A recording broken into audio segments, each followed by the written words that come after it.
Robert Klein stood at the front of his fourth-grade classroom, imitating 9-year-old Jacob's stutter while the other children laughed. What this arrogant teacher didn't know was that Jacob's father Marcus had connections that ran deeper than anyone at Pinewood Elementary could imagine. When dozens of leather-clad bikers rolled into the school parking lot 3 days later, their thundering engines shaking the windows, it wasn't just about defending one boy. What they uncovered would expose a scandal so dark that the entire school board would crumble, and one teacher's cruelty would become the key that unlocked secrets buried for over a decade. The question everyone would ask later was simple: how could one moment of mockery unravel an entire institution? Before we carry on, please hit the subscribe button to make my day and let me know where you are watching from in the comments. The morning of October 15th started like any other autumn day in Pinewood, Colorado. Golden leaves scattered across the sidewalks, and the Rocky Mountains stood majestic in the distance, their peaks already dusted with the first snow of the season. Marcus Hayes sat in his small kitchen, pouring coffee into a chipped mug, while his son Jacob hunched over a bowl of cereal at the table. The boy's shoulders were tense, drawn up almost to his ears, and Marcus noticed the way his son's hand trembled slightly as he lifted the spoon to his mouth. "You okay, buddy?" Marcus asked, his voice rough from years of riding in the wind, his leather vest hanging on the back of his chair.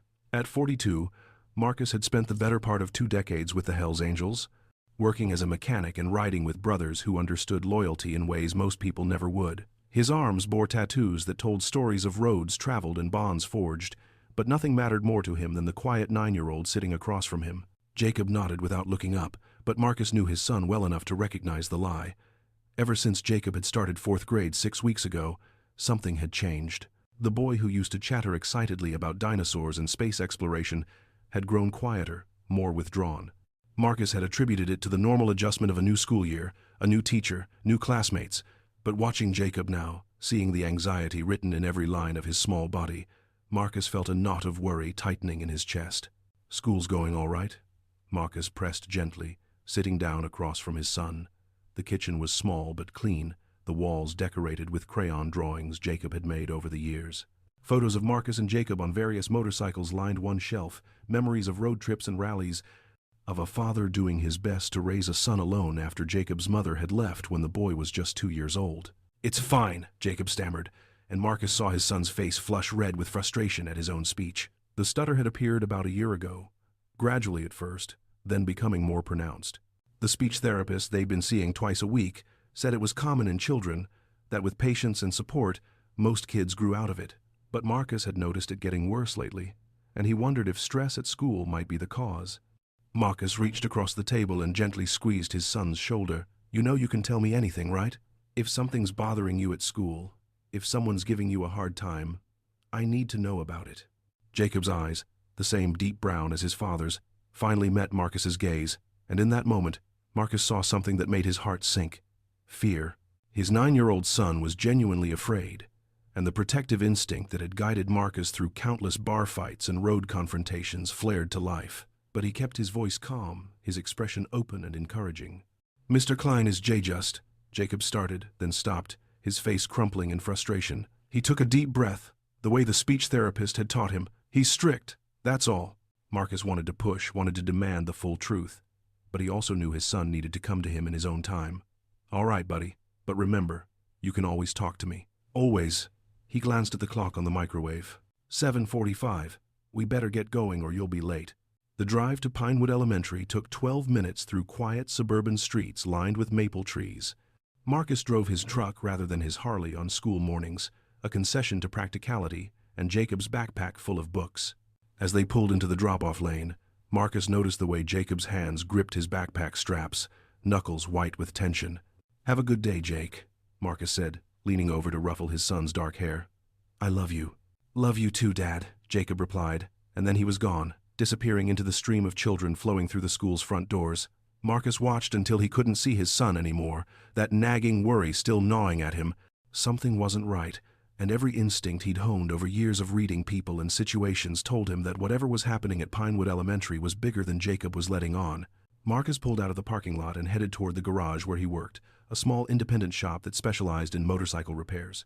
His boss, a former rider named Duke, understood Marcus's situation and was flexible about his hours, allowing him to drop Jacob off each morning and pick him up each afternoon. As Marcus drove, His mind kept circling back to the fear he'd seen in his son's eyes, and he made a mental note to talk to Jacob's speech therapist at their next appointment. Maybe she'd notice something, or maybe she could give him advice on how to help. Meanwhile, inside Pinewood Elementary, Jacob walked slowly down the hallway toward room 24, his classroom. His stomach churned with each step, and he felt the familiar tightness in his throat that seemed to make his stutter worse. Other kids rushed past him, laughing and shouting to friends, but Jacob kept his head down, hoping to be invisible. Invisibility had become his goal over the past few weeks, ever since Mr. Klein had started singling him out. Robert Klein was a veteran teacher, 58 years old, with thinning gray hair and wire-rimmed glasses that made his pale blue eyes look larger than they were. He'd taught at Pinewood Elementary for 32 years, and in that time, he developed a reputation as a strict disciplinarian who didn't tolerate nonsense. Some parents loved him, believing their children needed structure and high expectations. Other parents had quietly requested their children be placed in different classrooms, sensing something off about the man's teaching methods. But Klein had tenure, strong support from Principal Dorothy Hayworth, and a way of presenting himself as a dedicated educator that had protected him from serious scrutiny. Jacob slipped into his seat near the back of the classroom just as the bell rang. 23 other fourth graders settled into their desks, the morning chatter gradually dying down as Mr. Klein stood from his desk and walked to the front of the room. He was a tall man, over 6 feet, and he used his height to intimidate, standing over students when he questioned them, looming in a way that made even confident children shrink back. "Good morning, class," Klein said, his voice sharp and clear. "Take out your vocabulary homework. We'll be reviewing it now." Jacob's hands shook slightly as he pulled his homework from his folder. He'd spent an hour last night carefully writing out the definitions for 20 vocabulary words, checking and rechecking his work. His handwriting was neat, the answers correct, but none of that mattered when it came time to read aloud. Klein walked up and down the aisles, collecting homework, occasionally stopping to make a comment about someone's work. When he reached Jacob's desk, he picked up the paper and examined it with narrowed eyes. "At least your writing is legible," he said, which Jacob knew was the closest thing to a compliment Klein would offer. For the next 20 minutes, Klein went through the vocabulary words, calling on students randomly to read their definitions aloud. Jacob sat frozen in his seat, dreading the moment when Klein would say his name. He tried to make himself smaller, hoping the teacher would overlook him, but deep down, he knew it wouldn't work. It never did. "Jacob," Klein's voice cut through the room like a blade. "Number 15. Read your definition of perseverance." Jacob's heart hammered in his chest. He looked down at his paper, at the word he'd written in careful print. He started, then stopped, his throat closing up. The classroom had gone silent. 23 other kids waiting, some with genuine sympathy, others with barely concealed anticipation of the entertainment to come. "We're waiting," Klein said, and there was an edge to his voice that made Jacob's stomach drop. "Persev." Jacob tried again, hating himself, hating the way the words wouldn't come out, hating the burning sensation behind his eyes that signaled tears he absolutely could not shed. Not here. Not in front of everyone. Klein let out an exaggerated sigh and walked over to Jacob's desk. He stood directly over the boy, his shadow falling across Jacob's paper. "Perseverance," Klein said slowly, enunciating each syllable with exaggerated clarity. "It means continuing to try despite difficulties. Perhaps you should practice what you preach, Jacob. Try harder." The words stung, but Jacob had heard similar comments before. He took a deep breath and tried again. "Perseverance is continuing to try, even when things are difficult." "Even when things are difficult," Klein repeated, and the mockery in his voice was unmistakable. He mimicked Jacob's stutter perfectly, his face contorting in an exaggerated impression that made several students giggle. "Is that what you sound like, Jacob? Is that really the best you can do?" Jacob felt his face burning, tears blurring his vision. He stared down at his desk, unable to speak, unable to defend himself. The laughter was getting louder now, more students joining in, and Klein did nothing to stop it. In fact, he seemed to be enjoying it, a small smile playing at the corners of his mouth. "Class," Klein said, returning to the front of the room, "this is what happens when you don't practice enough. Jacob here clearly hasn't been working with his speech therapist the way he should be. Lazy effort produces lazy results." The lesson continued, but Jacob heard none of it. He sat in his seat, fighting back tears, feeling more alone than he ever had in his life.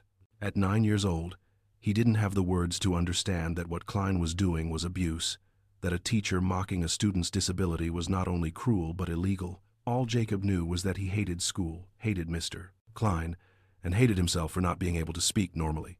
When lunch finally arrived, Jacob barely touched his food. His best friend, a boy named Carlos who sat at the same table, tried to engage him in conversation about the new video game they'd been playing together, but Jacob could only manage single-word responses.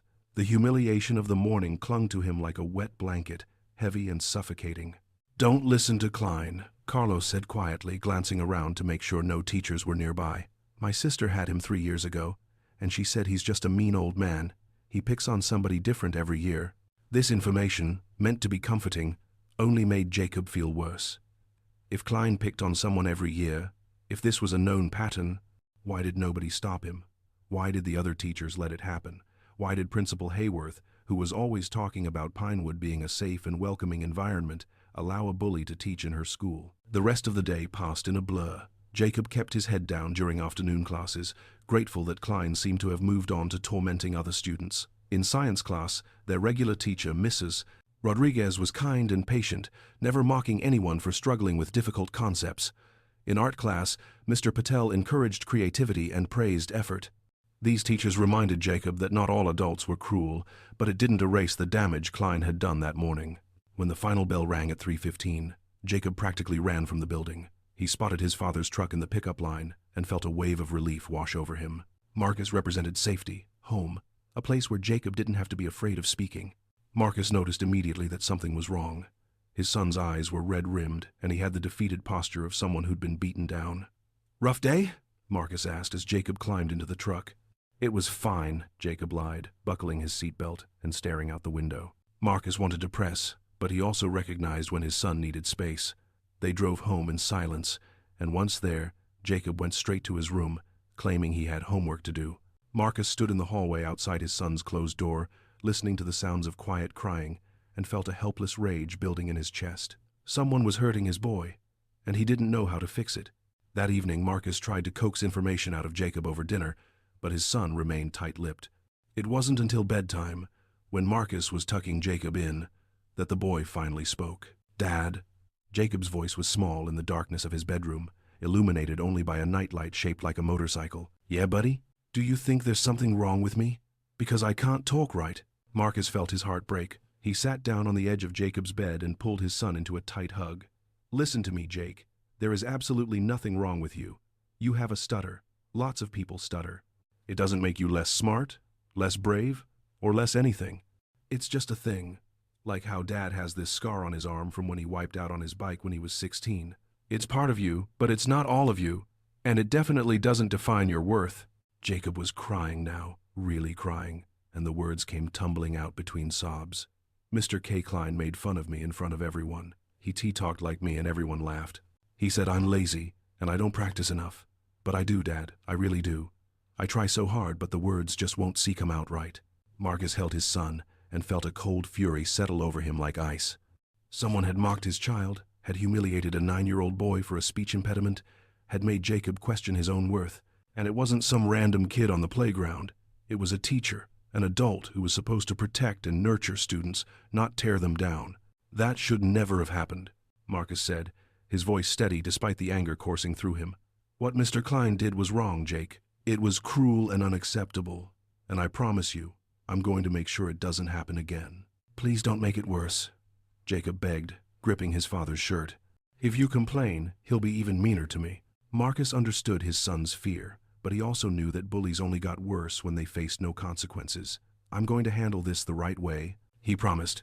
"I'll talk to the principal, explain what happened, and make sure they understand this can't continue. You didn't do anything wrong, Jake. The problem is with Mr. Klein, not with you." That night, after Jacob finally fell asleep, Marcus sat at his kitchen table with his phone, documenting everything his son had told him. He wrote down dates, times, specific things Klein had said and done. He'd learned long ago that when confronting authority, documentation was key. People could dismiss verbal complaints, but written records had power. The next morning, October 16th, Marcus called into work and told Duke he'd be late. He dropped Jacob off at school, watching with a heavy heart as his son trudged toward the building with slumped shoulders. Then Marcus parked his truck and walked into Pinewood Elementary, heading straight for the main office. The secretary, a woman in her 50s with dyed red hair and reading glasses on a chain, looked up from her computer as Marcus entered.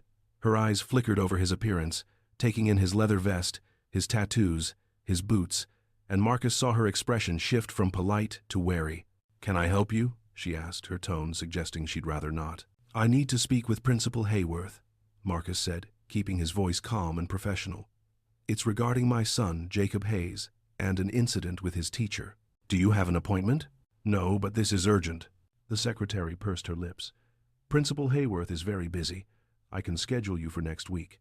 Perhaps Thursday afternoon?" Marcus took a deep breath, fighting the urge to let his frustration show. "Ma'am, a teacher mocked my son for his stutter in front of his entire class. This isn't something that can wait until next Thursday. I need to speak with the principal today." "I'll have to check if she's available," the secretary said, picking up her phone with obvious reluctance. She spoke quietly into the receiver, then hung up and looked at Marcus with poorly concealed annoyance. "She can give you 10 minutes. Wait here." Marcus waited, standing near the wall of student artwork, his hands clasped behind his back to keep from clenching them into fists. 10 minutes later, the secretary gestured for him to go down the hall to the principal's office. Principal Dorothy Hayworth was a stern-looking woman in her early 60s, her gray hair pulled back in a tight bun, her suit jacket perfectly pressed. Her office was decorated with certificates of achievement and photos of her shaking hands with various local politicians. She did not stand when Marcus entered, merely gestured to the chair across from her desk. "Mr. Hayes," she said, consulting a file on her desk. "What seems to be the problem?" Marcus sat down and pulled out the notes he'd made the night before.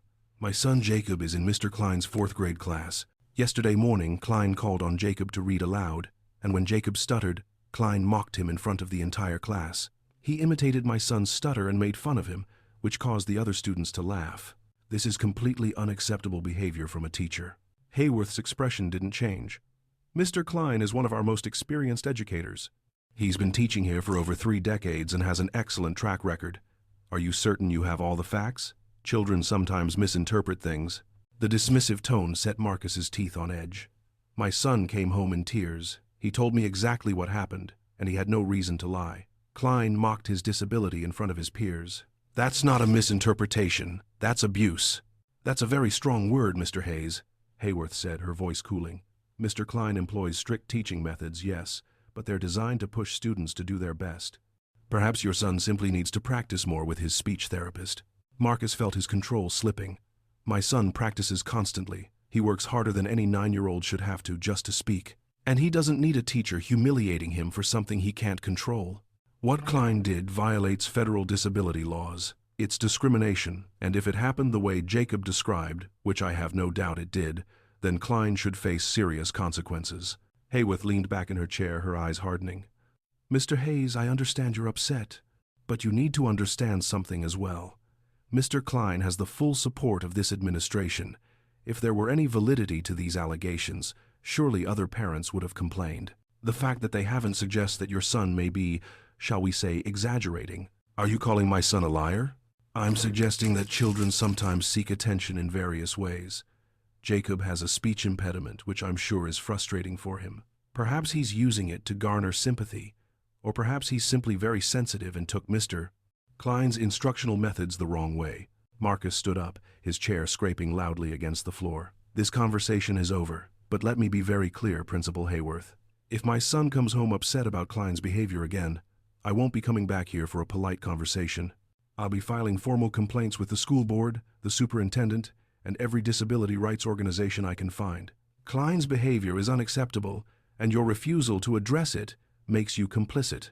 Hayworth's face flushed red. "Are you threatening me, Mr. Hayes?" "I'm informing you of the steps I'll take to protect my son. There's a difference." Marcus turned and walked out of the office, his boots heavy on the linoleum floor. The secretary watched him leave with wide eyes, and Marcus knew she'd heard every word of the confrontation. As he drove to work, Marcus's mind raced. Hayworth's dismissal of his complaint, her immediate defense of Klein, her suggestion that Jacob was lying or exaggerating, all of it pointed to a deeper problem. This wasn't a principal protecting a teacher who'd made a one-time mistake. This was a principal protecting a teacher she knew had a pattern of abusive behavior. The question was why. That afternoon, Marcus picked Jacob up from school and immediately asked how the day had gone. Jacob reported that Klein had left him alone, which was a relief, but Marcus noticed his son still seemed anxious and withdrawn. That evening, after Jacob went to bed, Marcus made a decision. He picked up his phone and called Vincent Hammer Reeves, the president of his Hells Angels chapter. Hammer was a massive man, 6 feet 4 inches of solid muscle, with a gray beard that reached the middle of his chest and eyes that had seen more than their fair share of violence. He'd been riding with the Angels for 40 years, and he commanded respect not just through intimidation, though he was certainly intimidating, but through unwavering loyalty to his brothers and a code of honor that put family above everything else. "Marcus," Hammer's gravelly voice came through the phone. "What's going on?" Marcus explained the situation with Jacob, Klein's abuse, and Hayworth's dismissal of his complaint. As he talked, he could hear Hammer's breathing grow heavier, a sign that the big man was getting angry. "So this teacher thinks he can bully a kid, and the principal doesn't give a damn," Hammer summarized when Marcus finished. "And your boy is 9 years old with a stutter that he can't help." "That's right." There was a long pause. Then Hammer spoke again, his voice deadly calm. "Here's what's going to happen. Tomorrow morning, I'm going to make some calls. We're going to pay a visit to Pinewood Elementary. Remind them that Jacob Hayes has a family that looks out for him. We won't threaten anyone. We won't break any laws, but we're going to make our presence very clear. Sometimes people need a reminder that actions have consequences." Marcus felt a wave of gratitude wash over him. This was exactly what he'd hoped for, not violence, but visibility. The Hells Angels had a reputation that preceded them, and while most of that reputation was based on misconceptions and media exaggeration, it still carried weight. A few dozen bikers showing up at a suburban elementary school would send a very clear message. "I appreciate this, Hammer. More than I can say." "Jake's one of ours," Hammer said simply. "You think we're going to stand by while some punk teacher picks on him? Not happening. I'll have the brothers there at 7:30 before school starts. We'll make it a morning Pinewood Elementary won't forget." The next morning, October 17th, Marcus woke early and made Jacob breakfast, acting as if it were any normal day. He didn't want his son to know about the planned demonstration, didn't want to get Jacob's hopes up or make him worry about potential backlash. But as Marcus dropped Jacob off at school that morning, he noticed his son's eyes widen at the sight of dozens of motorcycles already parked in the lot. The Hells Angels had arrived in force. Over 40 bikers stood in the parking lot, their leather cuts displaying the distinctive Death's Head logo of the club. They weren't doing anything illegal or even particularly threatening. They were just standing there, talking among themselves, drinking coffee from travel mugs, checking their phones. But their presence was impossible to ignore. "Dad?" Jacob looked up at Marcus with confused eyes. "Why are all your friends here?" Marcus smiled and ruffled his son's hair. "Don't worry about it, buddy. You just go to school and have a good day. And remember, if Mr. Klein gives you any trouble, you come straight to the office and call me. Understand?" Jacob nodded slowly, still staring at the sea of motorcycles and leather-clad bikers. As he walked toward the school building, several of the riders nodded at him or raised their hands in greeting. One of them, a woman named Diane who'd known Jacob since he was a baby, called out, "Have a great day at school, Jake." Inside the school, chaos was erupting. Teachers peered out windows at the parking lot, their faces pale with worry. Students pointed and whispered, excited by the unusual spectacle. And in her office, Principal Hayworth stared out at the assembled bikers with barely controlled panic. "Call the police," she ordered her secretary. "Tell them we have a threatening presence on school property." The secretary, whose name was Margaret, hesitated. "They're not actually on school property, ma'am. They're in the public parking lot, and they're not doing anything illegal. They're just standing there." "They're intimidating parents and students," Hayworth snapped. "Call the police now." 2 patrol cars arrived within 15 minutes, and officers Bradley Chen and Lisa Martinez approached the group of bikers with caution. Chen was a veteran officer who'd been on the force for 20 years, and he recognized several of the Hells Angels from various encounters over the years. To his knowledge, while they were certainly not Boy Scouts, this particular chapter wasn't involved in serious criminal activity. They were mostly blue-collar workers who rode together, supported various charities, and occasionally got into bar fights. "Morning, Hammer," Chen said, approaching the club president. "Mind telling me what's going on here?" Hammer took a sip of his coffee and smiled pleasantly. "Morning, Officer Chen. Beautiful day, isn't it? We're just here supporting a member's son. He goes to school here. By showing up with 40 bikers. We're not breaking any laws. We're standing in a public parking lot, not blocking any entrances, not threatening anyone, just making our presence known." Martinez stepped forward. "Are you aware you're scaring people?" "There are children in that building." "Scaring people isn't illegal," a biker named Johnny spoke up. He was a lawyer in his day job, and he knew exactly where the legal lines were. "We have every right to be here. We're not trespassing. We're not brandishing weapons. We're not shouting threats. We're simply existing in a public space. If our mere presence frightens people, that says more about their prejudices than our behavior." Chen sighed, knowing Johnny was right. "What's this really about?" Hammer's expression hardened. "One of our brother's sons is being bullied by a teacher. The kid has a stutter, and the teacher mocks him for it in front of the whole class. Our brother went to the principal, and she blew him off, basically called his kid a liar. So we're here to remind the school that Jacob Hayes has people who care about him, people who won't stand by while he's abused." Chen's expression shifted to one of understanding and even sympathy. "That's rough, but this," he gestured at the assembled bikers, "isn't the way to handle it." "Then what is?" Hammer challenged. The father followed proper channels. He documented everything. He went to the principal like he was supposed to, and he got dismissed. "So now we're trying a different approach. We're not threatening anyone, officer. We're just standing here. But I guarantee you, after today, that principal is going to take Jacob's father seriously when he raises concerns." Inside the school, Hayworth was frantically making phone calls. She called the superintendent, a man named Gerald Thompson who'd been running the district for 8 years. She called school board members. She called anyone she thought might help her figure out how to handle this situation. Because as much as she tried to maintain her composure, the sight of all those bikers terrified her, and not just because of what they might do. It terrified her because it drew attention, and attention was the last thing Hayworth wanted. The bikers stayed until 8:30, when school officially started and most students were safely inside. Then, as orchestrated as their arrival, they departed, their engines roaring to life in a thunderous chorus that shook the building. As they rode away, Hammer made one last pass by the school's main entrance, where Hayworth stood watching. He didn't acknowledge her, didn't even look her way, but his message was clear: "We're watching." In his classroom, Jacob sat at his desk, stunned by what had happened. Other students were buzzing with excitement, talking about the bikers they'd seen, speculating about why they were there. Mr. Klein walked into the room looking pale and shaken, and when he called roll, his voice lacked its usual authoritative bark. When it came time for vocabulary review, Klein didn't call on Jacob once. In fact, he seemed to be actively avoiding looking at the boy. The lesson was dry and uneventful, and Jacob felt a strange mix of relief and confusion. Had his father arranged this somehow? Was that why all those bikers had been there? At lunch, Jacob sat with Carlos, who was practically vibrating with excitement. "Dude, that was so cool. Were those guys really your dad's friends?" "Yeah," Jacob admitted, still processing everything. "He rides with them sometimes." "Your dad is awesome," Carlos said with genuine admiration. "I bet Klein's going to leave you alone now. Nobody messes with someone who has biker friends." The afternoon passed quietly, and when Marcus picked Jacob up after school, his son looked at him with wide, questioning eyes. "Did you know they were going to come?" Jacob asked as they drove home. Marcus nodded. "I asked for their help, yeah. Those men and women care about you, Jake. When I told them what Klein did to you, they wanted to make sure the school understood that you're not alone, that you have people looking out for you."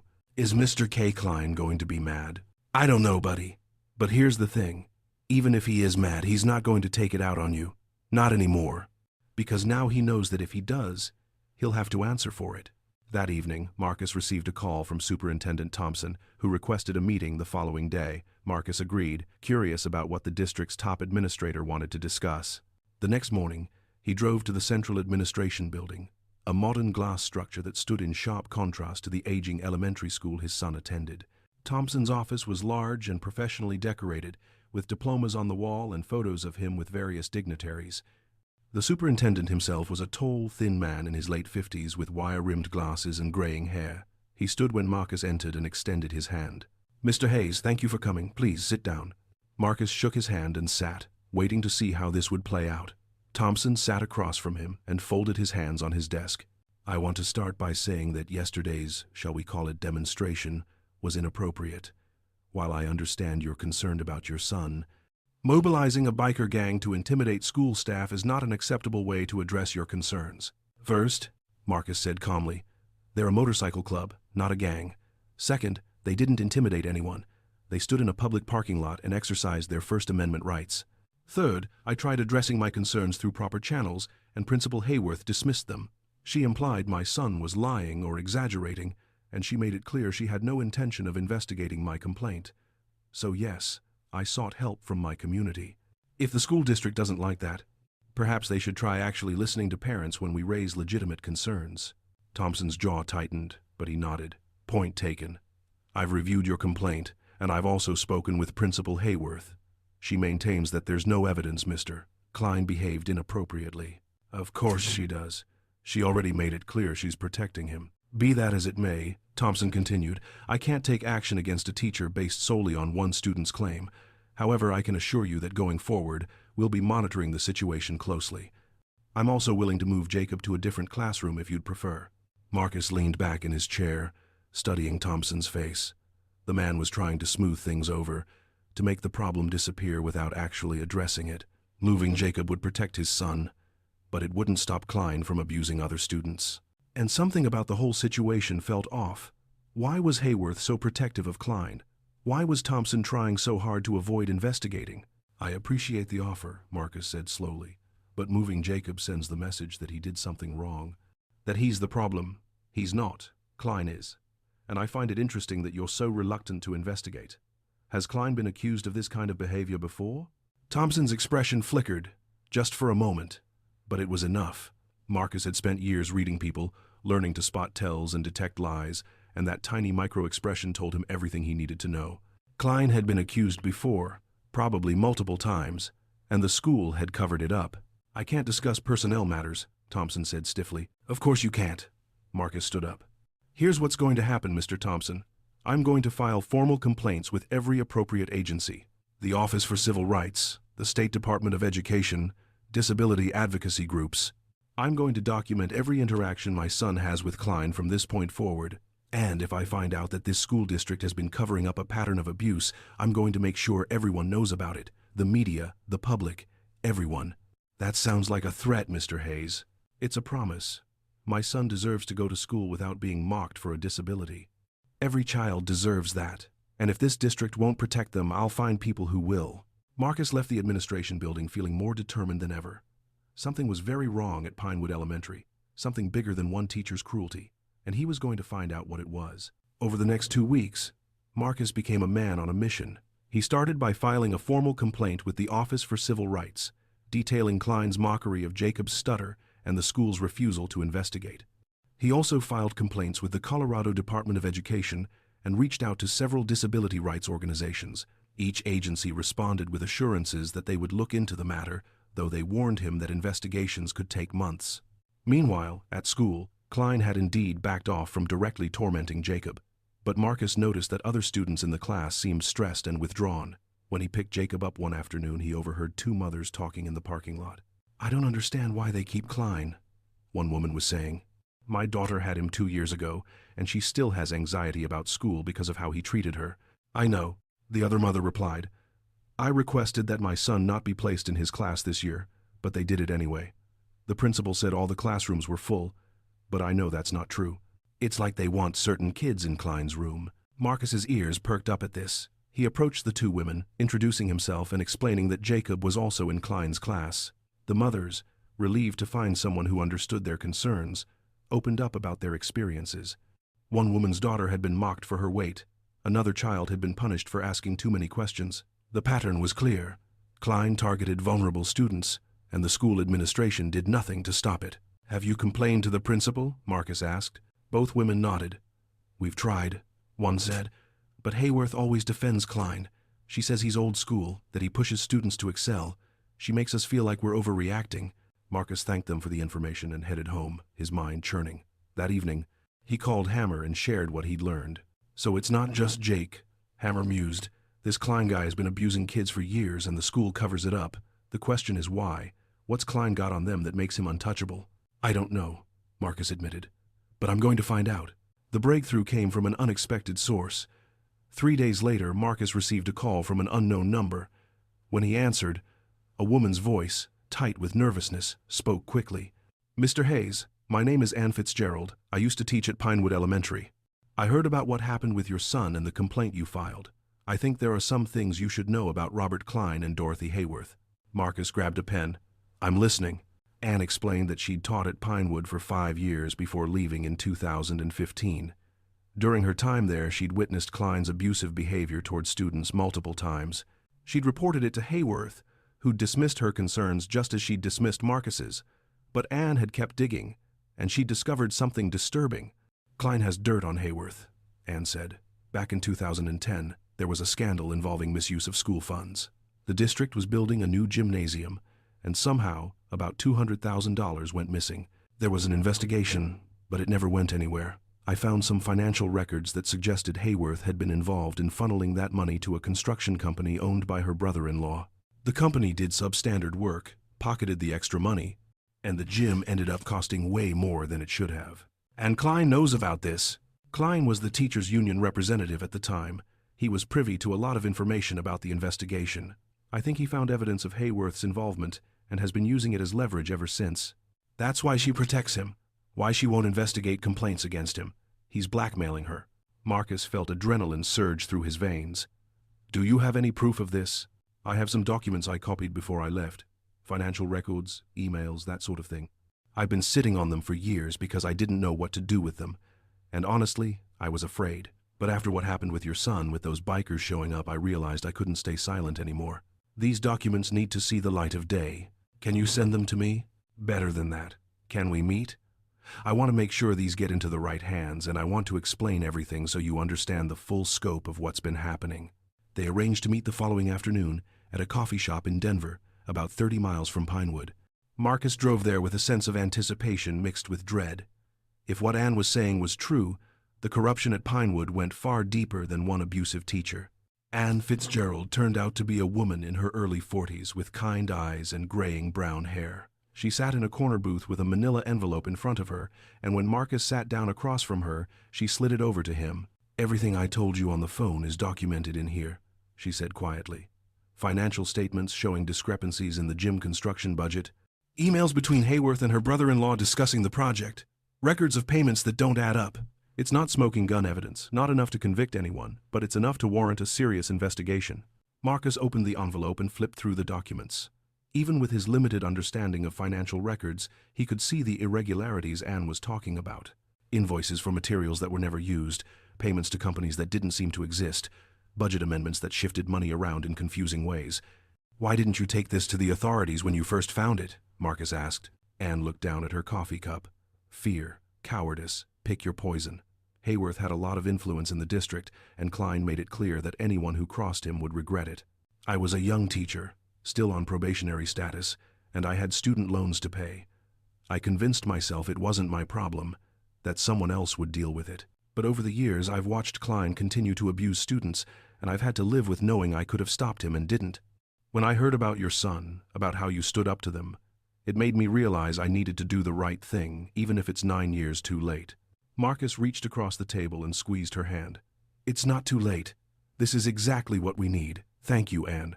You're doing the right thing now, and that's what matters." Armed with Anne's documents, Marcus reached out to a local investigative journalist named Sarah Chen who worked for the Denver Post. Chen was known for her exposés on corruption in suburban school districts, and she jumped at the story.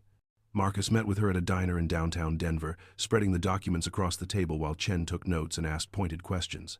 "This is bigger than I expected," Chen said, examining a particularly damning email exchange between Hayworth and her brother-in-law.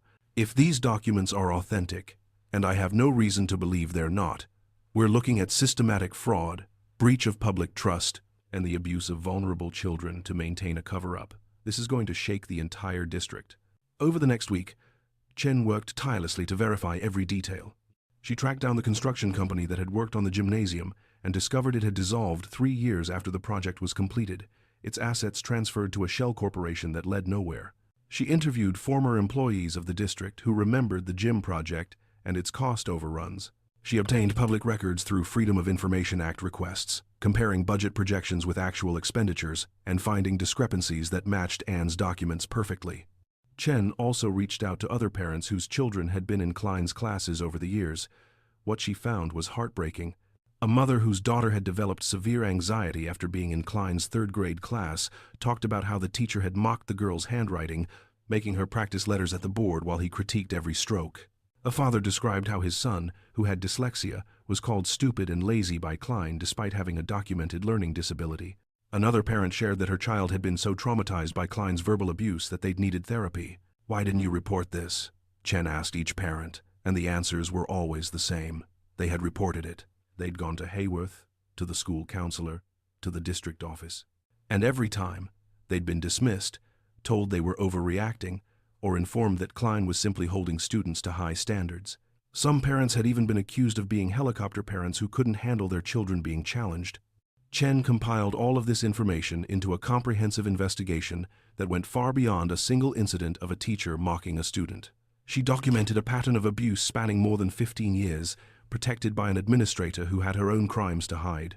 She showed how the system had failed dozens of children, how complaints had been buried, and how two people in positions of trust had corrupted an entire institution for their own benefit. When Chen showed Marcus her draft article, he felt a mix of vindication and sorrow.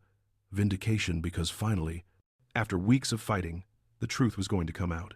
Sorrow because of all the children who'd suffered before Jacob, children whose parents had tried to help but been shut down by the very system meant to protect students. "This is going to cause an earthquake," Marcus said, handing the pages back to Chen. "Good," she replied. "Sometimes earthquakes are necessary to rebuild on stronger foundations." Chen's editor at the Denver Post recognized the significance of the story immediately. This wasn't just a local interest piece. This was a major investigation into corruption and child abuse in a public institution. They assigned photographers, fact-checkers, and additional reporters to support Chen's work. They reached out to Hayworth and Klein for comment, both of whom declined to speak on the record, though Klein's lawyer sent a letter threatening legal action if the Post published defamatory lies. The newspaper's legal team reviewed every word, every claim, every piece of evidence. They consulted with education law experts and child welfare advocates. And when they were satisfied that the story was bulletproof, they scheduled it for publication on the front page of the Sunday edition, the paper's most widely read issue of the week. The article hit on November 8th, just 3 weeks after the bikers' demonstration. The headline read, "Pinewood Elementary Principal Accused of Embezzlement, Teacher Accused of Blackmail and Child Abuse." The story detailed the missing funds from the gymnasium project, the suspicious relationship between Hayworth and the construction company, and Klein's pattern of abusing students while using his knowledge of Hayworth's crimes to maintain his position. The community's reaction was immediate and explosive. By 9 that Sunday morning, parents were gathering outside Pinewood Elementary, even though the school was closed. Some carried signs demanding Hayworth's resignation. Others wanted Klein arrested. Television news crews arrived by noon, and by evening, the story had gone regional, picked up by stations across Colorado, and even making national cable news. Marcus's phone rang constantly. Other parents wanted to share their stories. Reporters wanted interviews. Education advocacy groups wanted to discuss the broader implications of what had happened at Pinewood. Hammer called to congratulate him on seeing the fight through to the end. Even Ann Fitzgerald reached out, her voice shaking with emotion as she thanked Marcus for giving her the courage to come forward. The school board held an emergency meeting on Monday evening, and over 300 people packed the district office auditorium. The board members looked shell-shocked as parent after parent took the microphone to share stories of Klein's abuse and Hayworth's dismissiveness. Some parents were crying, others were angry, demanding to know how the board had allowed this to happen for so long. Superintendent Thompson tried to maintain order, but the crowd was having none of it. When he attempted to defend the district's oversight procedures, he was shouted down.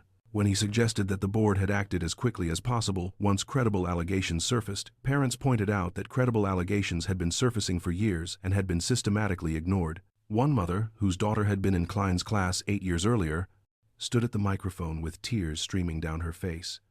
"My daughter is 16 now," she said, her voice breaking. "She's in therapy for anxiety and depression that started when she was in 4th grade.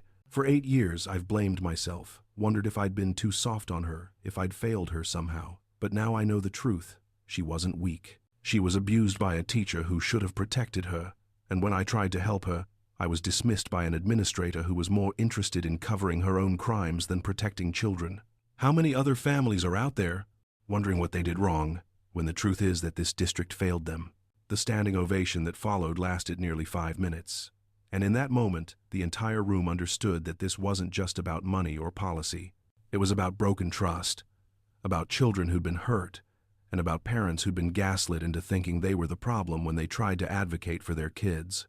By the end of the meeting, the school board had voted unanimously to place Hayworth on administrative leave pending a full investigation. They also voted to suspend Klein and to hire an independent firm to conduct a comprehensive review of all complaints filed against teachers and administrators over the past 20 years. Board President Linda Martinez, a mother of 3 and a vocal advocate for education reform, stood before the crowd with a grim expression. "What happened at Pinewood Elementary is inexcusable," she said. "As a board, we failed in our oversight responsibilities. We trusted administrators to handle complaints appropriately, and that trust was betrayed." We owe every family affected by this situation a sincere apology.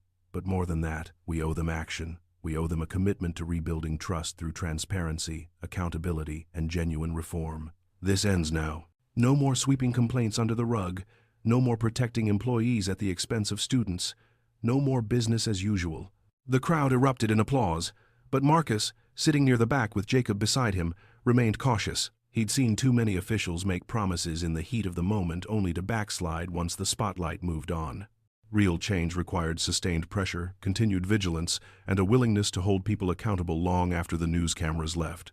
The district attorney's office moved quickly, recognizing both the seriousness of the allegations and the public attention focused on the case. Within 2 weeks, a grand jury had been convened to review evidence related to the gymnasium embezzlement. Forensic accountants pored over financial records, tracing payments and comparing invoices with actual work completed. What they found was even worse than the initial reports suggested. The missing money wasn't just $200,000. It was closer to $375,000, funneled through a complex web of fake invoices, inflated material costs, and payments to workers who didn't exist. Hayworth's brother-in-law had pocketed most of it, but Hayworth herself had received at least $50,000 in kickbacks, money she'd used to pay for a kitchen renovation and a luxury vacation to Europe. Klein's role in the scheme was murkier. Prosecutors couldn't prove he'd participated in the embezzlement itself, but they found evidence that he discovered Hayworth's crimes in 2011 and had been using that knowledge to protect himself ever since. Emails between Klein and Hayworth showed a clear pattern of quid pro quo. Hayworth would dismiss complaints against Klein, and Klein would keep quiet about what he knew. It was classic blackmail, though proving it criminally was more difficult than establishing it as fact. For Marcus and Jacob, the vindication was sweet, but bittersweet. Jacob was moved to a different classroom with a wonderful teacher named Mrs. Patterson, who made him feel safe and supported. His stutter didn't magically disappear, but without the constant stress of Klein's abuse, it improved noticeably. Other students who'd been in Klein's class reported similar relief, and parents thanked Marcus for having the courage to stand up when others had stayed silent. The legal proceedings dragged on for months. In February of the following year, Hayworth was officially charged with embezzlement and misuse of public funds. She pleaded guilty to reduced charges and was sentenced to 3 years in prison, though she served only 18 months. Her brother-in-law's construction company was fined and barred from bidding on public contracts. Klein, facing multiple complaints of child abuse and disability discrimination, had his teaching license revoked. He was never criminally charged, as the statute of limitations had expired on most of the alleged incidents, but his career was over. While the legal system ground forward, the district underwent massive changes. The independent review ordered by the school board uncovered 47 complaints against Klein that had been filed over his 32-year career. Some had been dismissed outright. Others had resulted in mild reprimands that were never placed in Klein's permanent file. The pattern was clear and damning. Klein had been abusing students for decades, and multiple administrators, not just Hayworth, had looked the other way. The review also found systemic problems with how the district handled complaints in general. There was no standardized process for reporting concerns. Some schools encouraged parents to speak directly with teachers before escalating issues, which effectively discouraged complaints about teacher misconduct. Other schools had parent liaison positions, but the liaisons reported directly to principals, creating conflicts of interest when principals were part of the problem. In response, the school board implemented sweeping reforms. They created an independent ombudsman position, filled by someone with no ties to district administration, whose sole job was to receive and investigate complaints about staff members. They established a confidential hotline for reporting concerns. They required annual training for all staff on recognizing and reporting child abuse, including emotional and verbal abuse. They changed hiring practices to include more thorough background checks and reference verification, and they instituted a 3 strikes policy for substantiated complaints, making it much harder for problematic teachers to remain in the classroom. But perhaps the most significant change was cultural. The district made it clear, through word and deed, that students came first. Always. No teacher was too senior, no administrator too powerful, to be above accountability. Parents who raised concerns were thanked, not dismissed. Students who reported problems were believed and protected, not questioned and doubted. Marcus watched these changes unfold with cautious optimism. He served on a parent advisory committee that helped shape the new policies, lending his perspective as someone who'd been through the system's failures firsthand. Other parents who'd been dismissed when they tried to advocate for their children joined the committee as well, determined to ensure that what had happened to their kids never happened to anyone else. The Office for Civil Rights completed their investigation in March and found that Pinewood Elementary had violated federal disability laws by allowing Klein to discriminate against students with speech impediments, learning disabilities, and other conditions. The district was required to pay damages to affected families, implement additional training programs, and submit to monitoring for 3 years to ensure compliance with disability rights statutes. The settlement was one of the largest the OCR had ever secured from a Colorado school district. Jacob's portion of the settlement, approximately $15,000, was placed in a college fund. Marcus didn't care about the money. What mattered was the acknowledgement, the official recognition that what Klein had done to Jacob was wrong, illegal, and worthy of consequences. It validated everything Marcus had been saying since that morning in October when Jacob had come home in tears. For Marcus, the whole experience had been a crash course in how broken systems could be, and how difficult it was to fight them. But it had also shown him the power of community, of standing up for what was right even when it seemed hopeless. The Hells Angels chapter that had stood with him became even closer, their bond strengthened by shared purpose. Several members who'd never been particularly involved in their kids' education started attending school board meetings, joining parent-teacher associations, and advocating for children in their community. The demonstration in the Pinewood parking lot had been about defending one boy, but it had awakened something in the entire chapter, a recognition that protecting the vulnerable wasn't just about defending your brothers on the road, it was about defending all children, everywhere. One warm spring evening, as Marcus and Jacob sat on their front porch watching the sunset, Jacob spoke up. "Dad, I've been thinking about what happened with Mr. Klein and everything." "Yeah, buddy? I used to think my stutter was the worst thing about me, that it made me weak. But you showed me that standing up for yourself, that's what really matters. And even though I still stutter, I'm not as scared of it anymore." Marcus pulled his son close. "You know what I learned? I learned that the people who mock others for things they can't control, they're the weak ones. You, Jake, you're one of the strongest people I know. You go to speech therapy, you practice every day, you keep trying even when it's hard. That's real strength. And anyone who can't see that isn't worth your time. Do you think Mr. Klein will ever say sorry?" Marcus considered this. "Honestly, probably not. Some people never take responsibility for the harm they cause. But you know what? His apology isn't what's important. What's important is that you know your worth, that you know you didn't deserve how he treated you, and that you have people in your life who will always have your back." As the sky turned from orange to purple, father and son sat together in comfortable silence. The road ahead wouldn't always be easy. Jacob would continue to work on his speech, and there would likely be other challenges, other people who didn't understand, or who chose cruelty over kindness. But he would face those challenges with the knowledge that he was loved, supported, and valued exactly as he was. In the end, what had started as one teacher's act of cruelty had exposed systemic corruption, ended 2 careers, and brought justice not just for Jacob but for countless other students who'd suffered in silence. The Hells Angels who'd shown up that October morning hadn't just intimidated a school, they'd sent a message that resonated throughout the entire district. Every child matters, every child deserves protection, and those who abuse their power will be held accountable. Marcus often thought back to that conversation with Hammer, when his brother had said Jake was one of theirs. In the world of the Hells Angels, that phrase carried weight.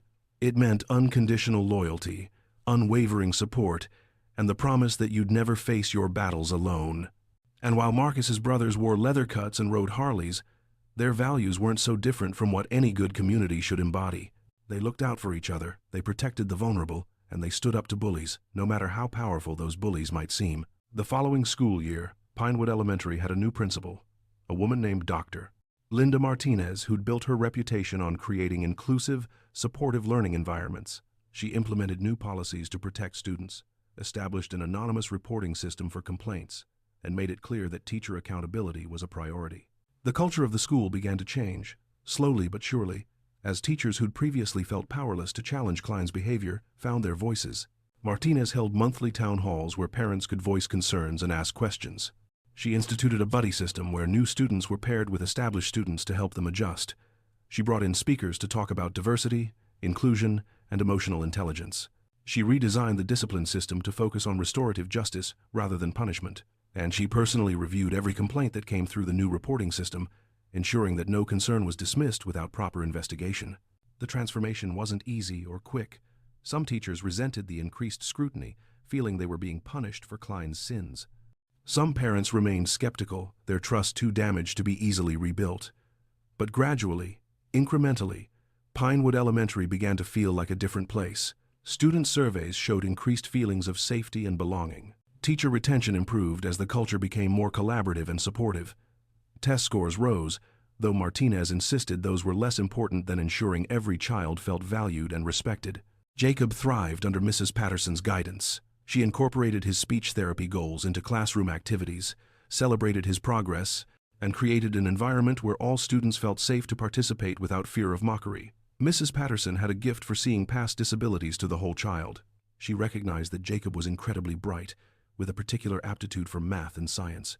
She challenged him academically while supporting him emotionally, and under her tutelage, Jacob's love of learning was rekindled. By the end of 4th grade, Jacob's confidence had grown tremendously. He still stuttered, and probably always would to some degree, but it no longer defined him or held him back. He participated in class discussions, gave oral presentations, and even joined the school's science club. When other students occasionally imitated his stutter or made unkind comments, Jacob had developed the resilience to handle it, often with humor and grace that belied his young age. One afternoon in late May, Jacob came home from school, practically glowing with excitement.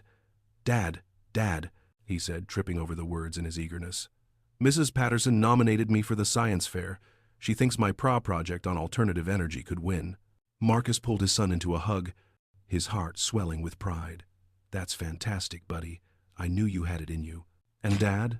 Jacob pulled back, looking up at his father with serious eyes. "She asked if I'd be willing to talk to the other kids about what happened with Mr. Klein. She thinks it might help them understand that it's okay to speak up when something's wrong."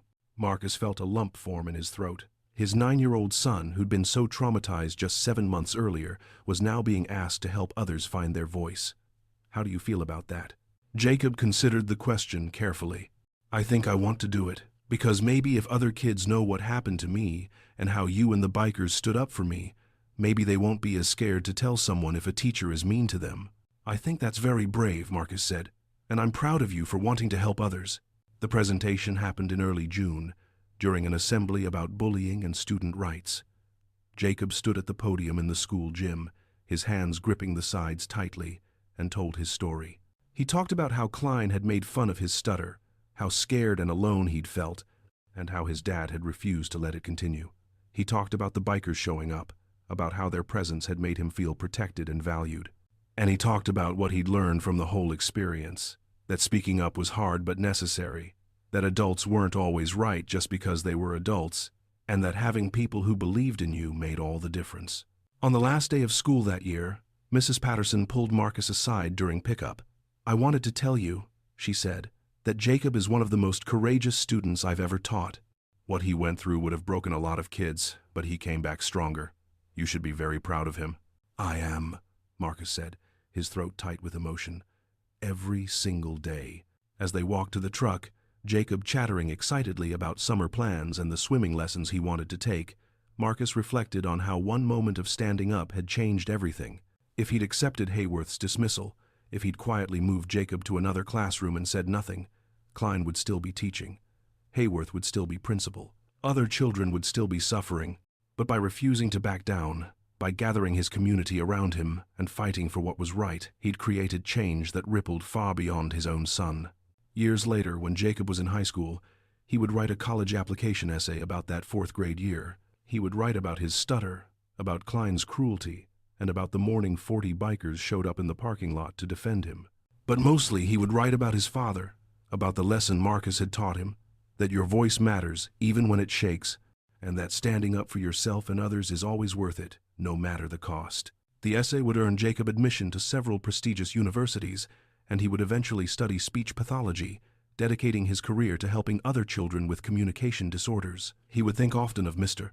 Klein, not with anger or bitterness, but with a strange kind of gratitude, because Klein's cruelty had revealed Marcus's strength, had shown Jacob what unconditional love looked like, and had taught him that from even the darkest experiences, purpose could emerge.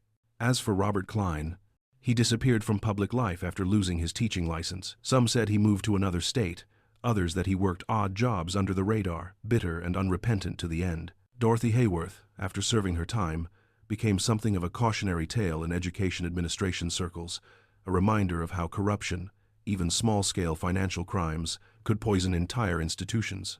But these were just footnotes to the real story, which was about a father's love for his son, a community's willingness to stand up for what was right, and a 9-year-old boy who learned that his differences weren't weaknesses but simply parts of who he was. The thunder of those motorcycle engines on that October morning had been more than just noise. It had been a declaration, a promise, a battle cry. It had said, "This child is protected. This child is valued. This child will not face his battles alone." And in the end, that was all that mattered. Jacob Hayes grew up knowing he was loved, knowing he was strong, and knowing that when the world tried to make him feel small, he had an entire family of leather-clad warriors ready to remind him that he was anything but.